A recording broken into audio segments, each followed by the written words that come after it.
Bienvenidos a Sin Sucursal, el primer podcast de FinTech que trata de entender la revolución tecnológica de las finanzas en Latinoamérica. Bienvenidos nuevamente a Sin Sucursal. Mi nombre es Ignacio Smith y como siempre me acompañan Hernán Corral, Felipe Cuserou y Julieta Han. Antes de arrancar el capítulo les queríamos contar de Minuta, nuestro newsletter semanal con un resumen de las noticias más importantes que pasaron en FinTech, además de una recomendación de podcast y video para aprender de tecnología. Suscríbete gratis desde el link de la descripción o de nuestro perfil de Twitter. Bienvenido nuevamente, Pierpaolo Barbieri. ¿Cómo estás, Pierre? Un gran placer estar acá con ustedes. Gracias por la invitación y siempre es un placer hablar con ustedes. Para los que no saben, hicimos un capítulo con Pierre hace ya un par de años. Del total de 57 capítulos que tenemos, hoy Pierre está rankeado segundo ahí, palo y palo con el de Daniel Barinovich. Así que nos pareció una gran oportunidad para cerrar el 2022 con él. Te agradecemos nuevamente. Sabía, no me lo dijeron, así que me encanta escuchar esto, pero gracias. Quise aprovechar el momento del podcast. Me encanta. Que bueno, dado el momento, no nos queda otra que preguntarte ¿qué preferís? ¿Si ganar el Mundial o ganar el efectivo? En este momento prefiero ganar el Mundial, pero a la larga quiero ganar la batalla contra el efectivo porque creo que hace una república más justa y un sistema donde todo el mundo tiene la posibilidad de crear historia crediticia y progresar. No solamente en la Argentina, sino cada vez más en América Latina, porque creo que tenemos que pensar los problemas cada vez más regionalmente. Pero en este momento, en este preciso instante, lo único que quiero es que traigamos la Copa a Argentina y ver a celebrar a este gran equipo que tenemos. Aprovecho para dar contexto para los usuarios que de repente nos escuchan en un mes y medio. En el día de hoy Argentina va a jugar la semi contra Croacia. Así que estamos todos, hoy imposible pensar en otra cosa. Así que creo que todos estamos en la misma, ¿no? Pero bueno, acá estamos y además de esperar con manija total en la semifinal, hablemos de FinTech, que es lo que nos apasiona y yo soy fiel devoto de su podcast, así que de nuevo gracias por la invitación. No, gracias, Pierre. Y bueno, la última vez que charlamos fue en abril del 2020, ¿no? En plena pandemia. Ahí nos contaste un poco la visión que tenías de Ualá, que se vuelva como este supermercado de servicios financieros. Y en estos casi 3 años vimos cómo fueron siendo en ese camino, ¿no?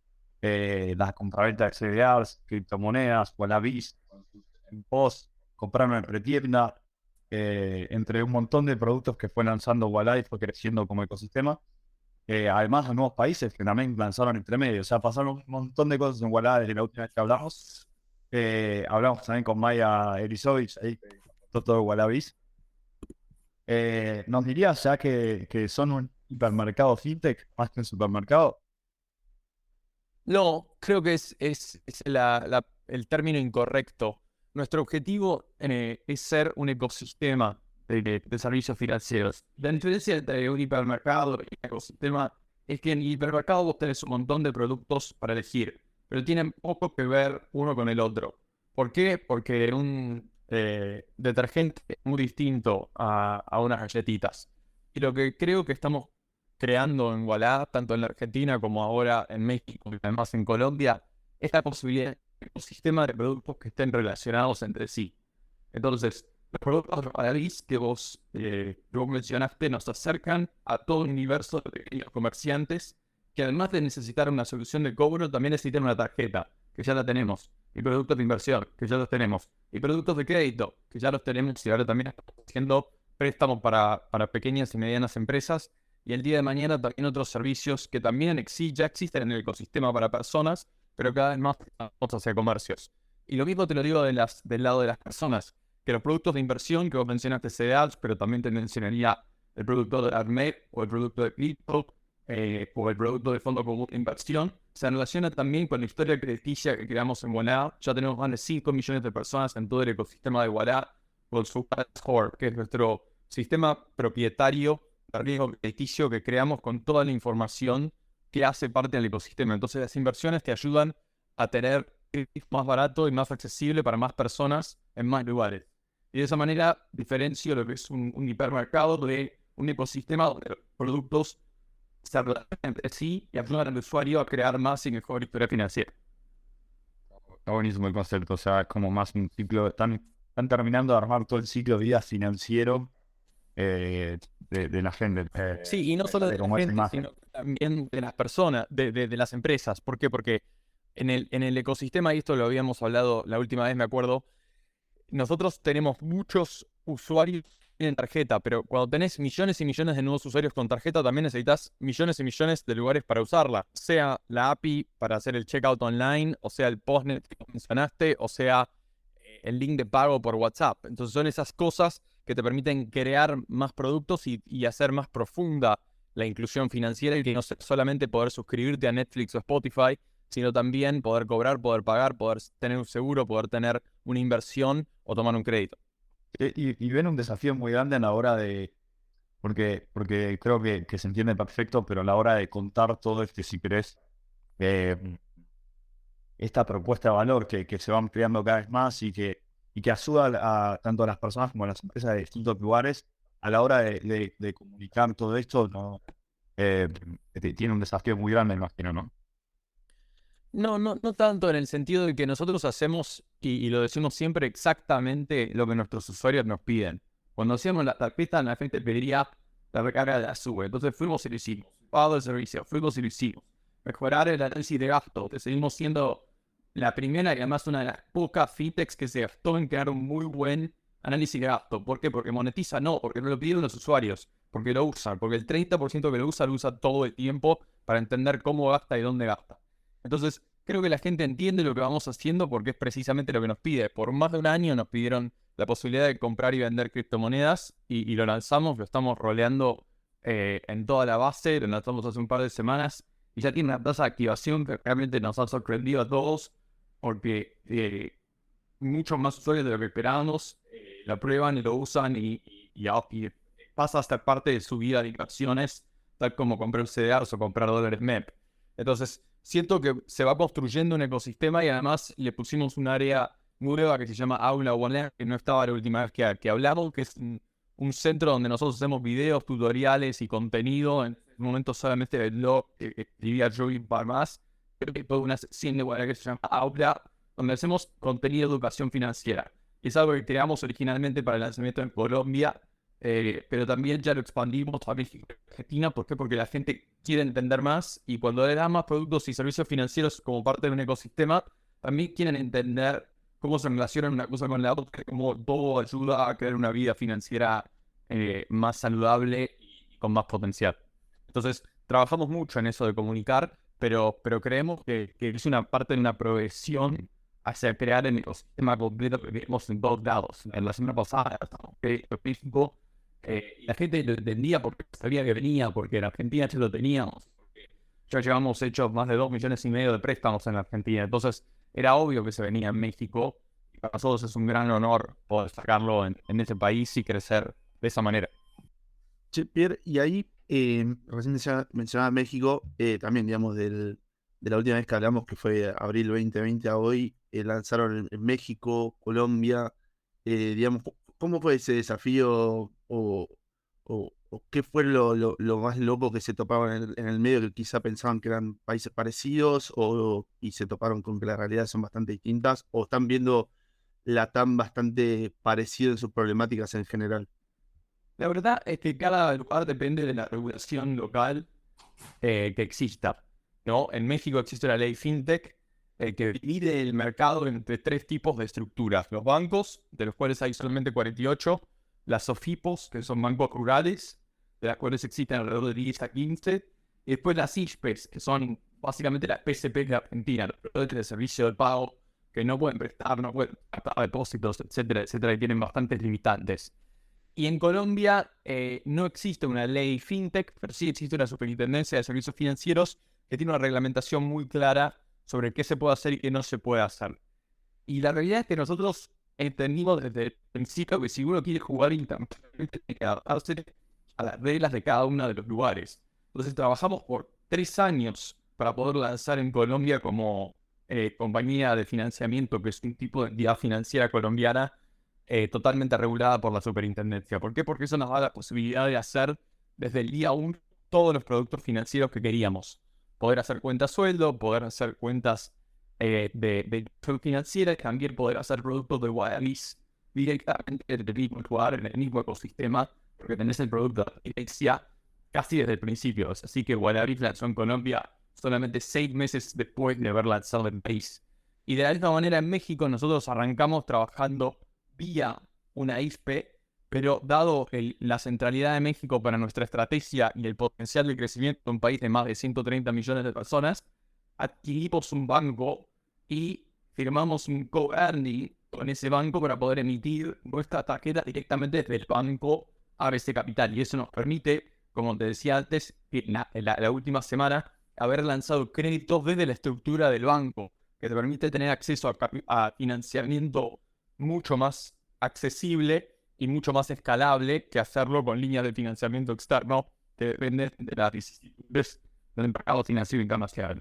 Pero hacer internacional quiere decir jugar en cada lugar con las reglas del lugar, pero también tener las plataformas tecnológicas para poder escalar internacionalmente. Entonces, lo que nosotros creamos en Argentina, el ecosistema de servicios financieros de la Argentina, se recrea en Colombia y en México a una velocidad que francamente parecía imposible. ¿Por qué? Porque nos tomó 2 años y medio lanzar BIS en la Argentina, pero solo 6 meses en lanzarlo en Colombia y 8 meses en lanzarlo en México. Entonces, a medida que creamos nuestras plataformas, como las pensamos internacionalmente, el proceso de internacionalizar estos negocios es mucho más reducido en el tiempo que lanzarlo la primera vez. Y de esta manera Argentina es como nuestra punta de lanza para todo el trabajo que venimos haciendo en la región, y por lo cual es un momento para decir que para nosotros México y Colombia es prioritario, pero no son los únicos países a los que vamos a ir. Claro, entonces un poco la visión del ecosistema es bastante pro país. La principal diferencia que están viendo es el marco regulatorio y que les permiten hacer en cada lado. Y ahí tienen planes Si vos lo pensás y te claro un punto ahí, las necesidades de América Latina son bastante similares, excepto Brasil, que está básicamente una década adelante de todo el mundo. Las necesidades del resto del país son bastante similares en el sentido de la digitalización de pagos, después la digitalización del comercio, que es lo que nosotros hacemos desde Wallabies, y después servicios financieros para invertir, que es lo que hacemos desde inversiones, y lo que hacemos en crédito es colaborar todos estos servicios para poder subir la habilidad que existe dentro de la América Latina en tomar crédito. O sea, más en la Argentina llega a menos del 25% de la gente. Bueno, es lo mismo en México, bueno, es lo mismo en Colombia. En México el 70% de los adultos nunca pagó con una tarjeta. En Colombia es el 55%, es muy parecido a cómo era la Argentina cuando nosotros lanzamos en 2017. Entonces, vemos un continente al que le falta bancarización, le falta inclusión financiera y le falta también educación financiera. Entonces, hacer el ecosistema desde Argentina para exportar al mundo, que es esta idea mía de la toca digital, es algo que creo que nos beneficia a nosotros, pero también a todo el ecosistema argentino que puede salir y exportar servicios en otros lugares, porque tenemos excelente talento y excelente tecnología para crecer internacionalmente. Pierre, y esto de que comentabas de Brasil, me quiero agarrar de ahí un segundo. ¿Crees que es por un tema de que el Bacen está muy avanzado desde el punto de vista regulatorio, o es más un tema de que tienen un mercado gigante? ¿Por dónde crees que viene? Yo creo que es un poco de los dos.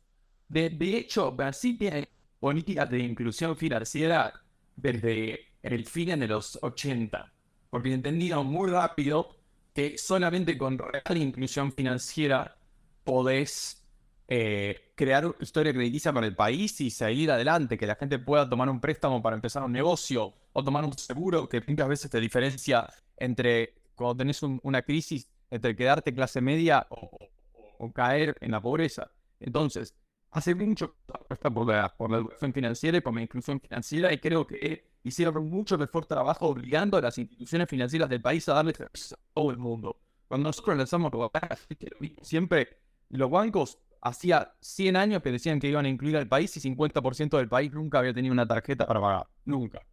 Entonces, creo que Brasil venía muy adelantado en eso, y hace alrededor de 12 años también empezó una revolución con la cantidad de dinero de venture capital, de ideas locales que llegaron a Brasil para desarrollarla. Y ahí nació, por supuesto, la mejor fintech del continente, Nubank, y después también Creditas, Neon, C6, y después también el regulador ayuda a esa gran creación con iniciativas como Pix, que agarró todo lo que se había aprendido en India con UEI y lo expandió haciendo pagos instantáneos y de bajo costo para todo el mundo. Entonces así que ahora Pix empieza a usar fuera de Brasil, sí que el regulador lo haya visto. El otro día veía como alguien posteaba, Ignacio Carballo posteaba en Twitter, ver carteles de Pix en San Telmo.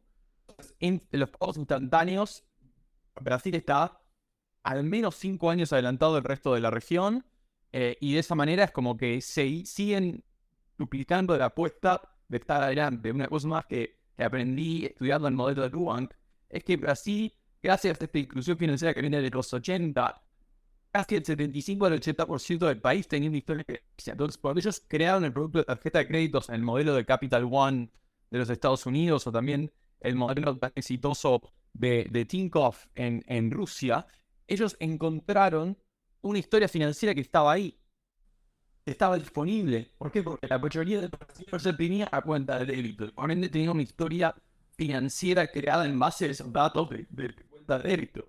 Mientras que en la Argentina, o en México, o en Colombia, o en Perú, más del 50% de los adultos en todas esas geografías nunca tuvieron una tarjeta de débito que usaron para pagar algo. Con lo cual no tienen una historia crediticia, con lo cual si le querés hacer una tarjeta de crédito, no sabes si podés dársela o no, porque no tienen esa historia crediticia que vos necesitas para crear ese primer préstamo que te empieza el camino hacia la digitalización y hacia la inclusión financiera, ¿se entiende? Está clarísimo, y ahí sin dudas que tenemos un gap contra Brasil, y creo que ojalá se cierre pronto. Ahora que te quería cambiar un poco el punto y volver a algo que sacaron hace poquito, que es el tema cripto, que Sí. digamos, bastante revolucionario, ¿no? Porque, digamos, por lo menos creo que era algo que, como vos decías, recién todo el mundo te lo pedía, pero quería preguntarte cómo ves el escenario cripto ahora, en este invierno cripto, con todo eso que pasó con Luna, FTX. Sí, primero que nada yo le veo un gran futuro, y es algo donde voy a decirlo al principio. Yo era muy escéptico, varios de nuestros inversores, de amigos y gente que respeto mucho eran muy pro cripto, y yo era muy escéptico desde el lado de mi perspectiva como historiador. He cambiado mi posición en ese sentido y he evolucionado mi posición a creer que cripto tiene un rol importante, pero no absolutista, en el futuro de las finanzas. ¿Qué quiero decir con esto? Que cripto va a ser parte del sistema financiero del futuro. ¿Va a ser todo el sistema financiero del futuro? No, no creo eso. ¿Va a reemplazar a la moneda fiat? No, no creo eso. No creo que ningún Estado permita que exista un ambiente descentralizado y no regulado que tome el control sobre las finanzas. ¿Por qué? Porque esencialmente el Estado moderno que emerge después del Tratado de Westfalia tiene el monopolio sobre dos cosas: el uso de la fuerza dentro del territorio nacional y el uso, o sea, la creación del dinero. Entonces, en ese sentido, no creo que el Estado permita que perder ese monopolio. Sin embargo, sí creo que cripto va a existir, va a ser parte del futuro, tiene usos muy buenos tecnológicamente, que son súper útiles para la mayoría de la gente, especialmente en países emergentes como los países de América Latina, que tienen sus medios. Y entonces yo creo que tiene que ser parte del ecosistema, pero no creo que vaya a reemplazar a todo el mundo fiat.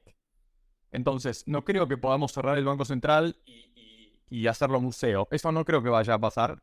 Pero sí creo que Bitcoin y Ethereum y varias de las cosas que se crean en ese ecosistema tienen mucho futuro, además de los usos que se pueden dar al sistema blockchain para, por ejemplo, remesas. Nosotros lanzamos un producto de remesas en México hace 4 meses. Es un producto enteramente construido sobre fiat, pero el potencial que existe con la tecnología del blockchain para cambiar eso y hacerlo radicalmente más barato, radicalmente más transparente, radicalmente más abierto, es enorme.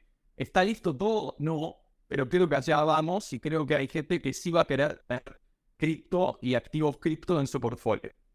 Por ende, lo ponemos en el ecosistema y hoy está disponible para cada vez más usuarios de WhatsApp por la cantidad de gente que somos, que ya somos más de 4 millones en la Argentina, más del 12% del país tiene WhatsApp y más del 25% de los jóvenes tienen WhatsApp.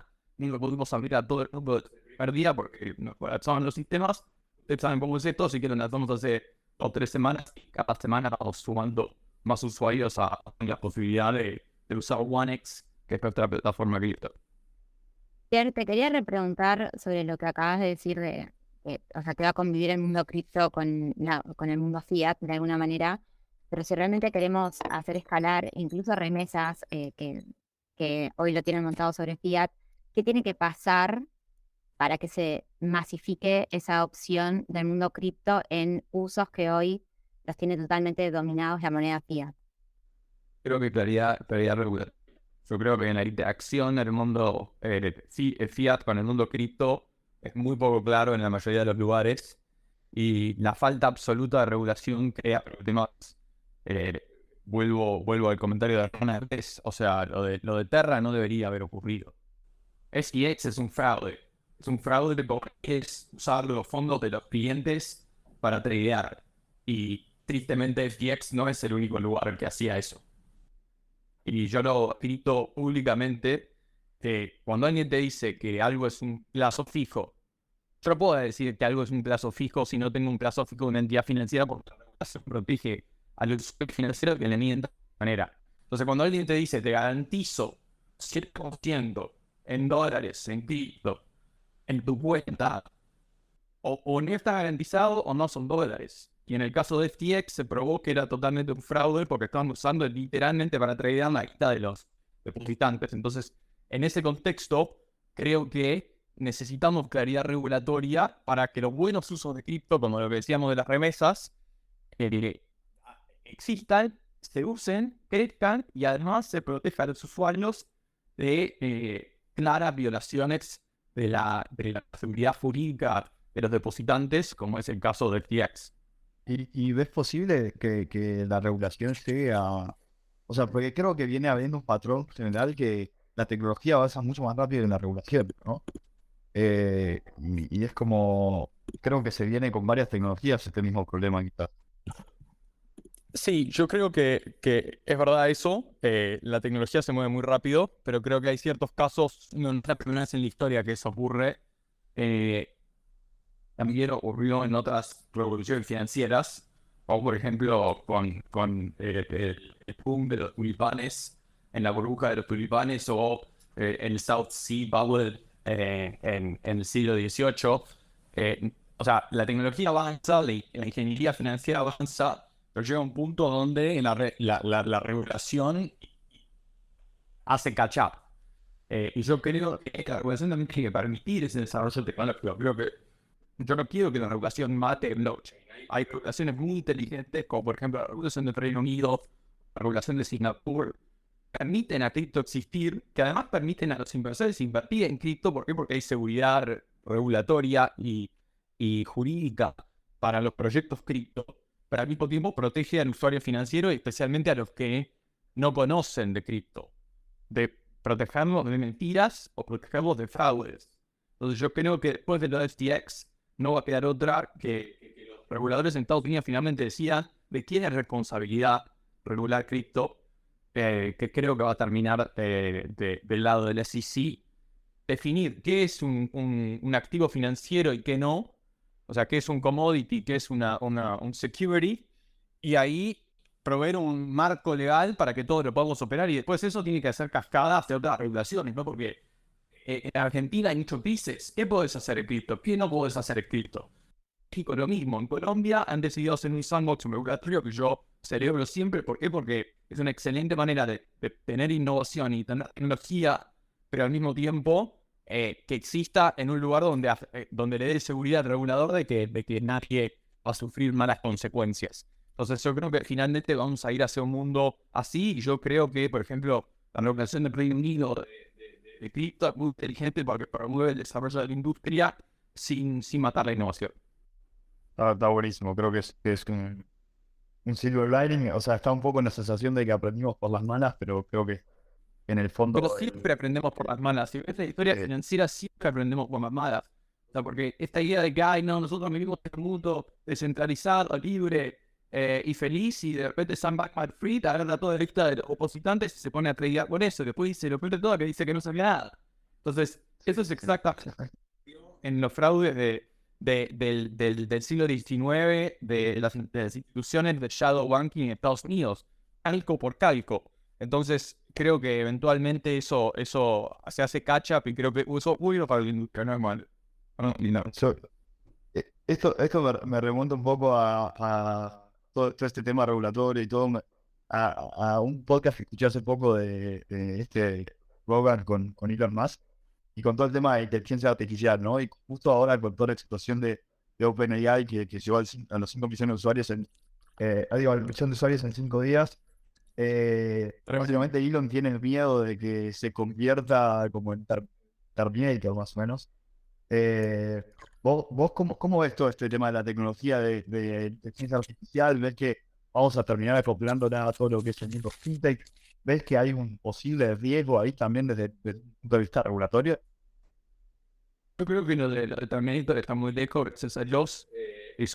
O sea, no creo que tengamos una cosa de la apariencia de poder cognitivo y de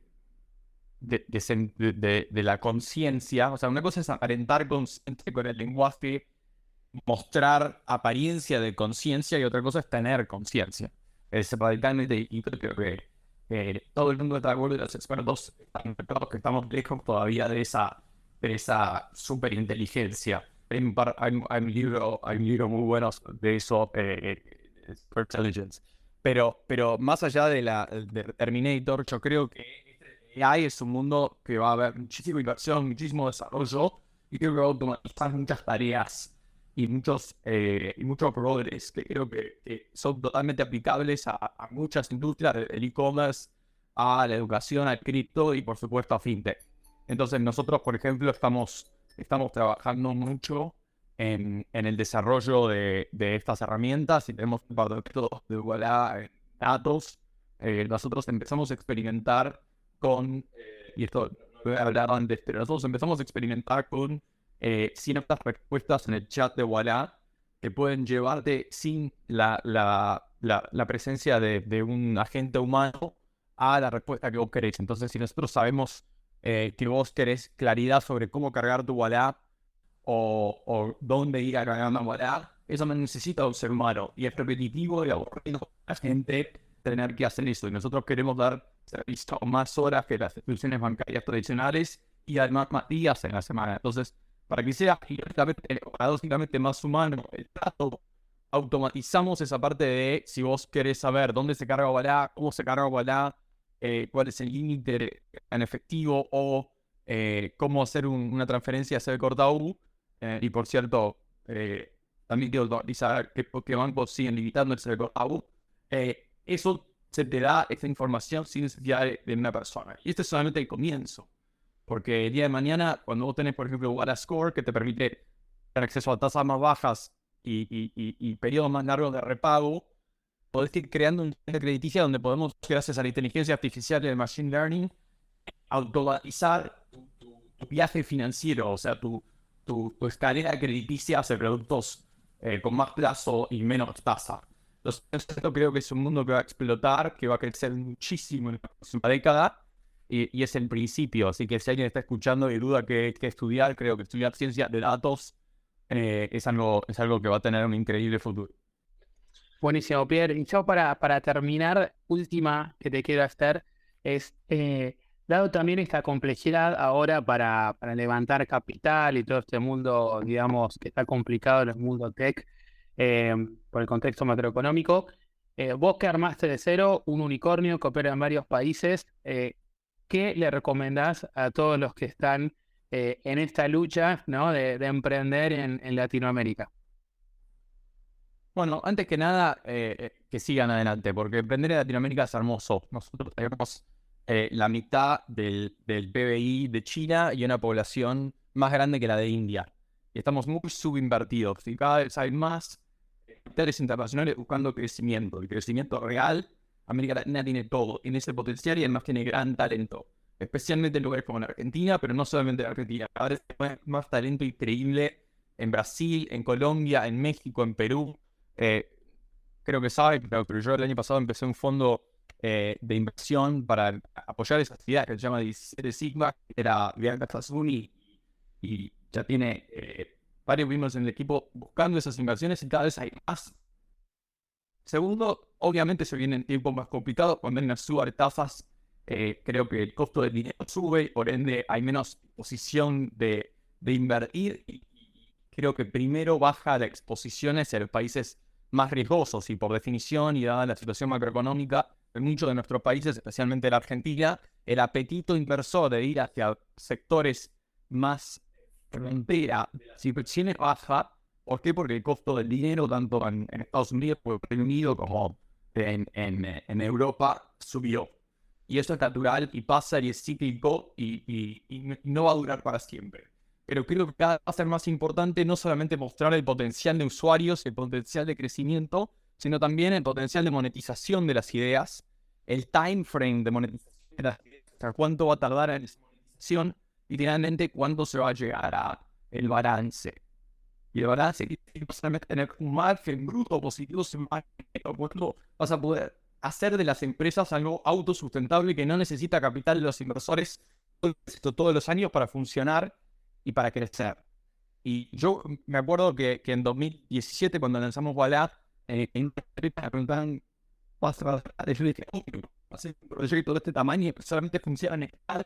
Requiere millones de usuarios y muchas líneas de producto para lograr llegar al balance, especialmente cuando haces las tarjetas, cuando el resto compra cargo de apertura, cargo de renovación, que de alguna manera o de otra increíblemente siguen vivos en 2022. Entonces, creo que la gente va a estar menos dispuesta a esperar. Yo en este momento dije que íbamos a tardar 7, 8 años. Nosotros ya tenemos margen bruto positivo en Argentina y estamos cerca de llegar al margen neto. Creo que en 2023 vamos a ser rentables en Argentina, pero eso requiere tiempo. Y creo que los inversores te van a pedir una respuesta para eso mucho antes de lo que en otras circunstancias, en el 2020 o en el 2021, te hubieran pedido. ¿Por qué? Porque el costo de su dinero, de sus fondos subió.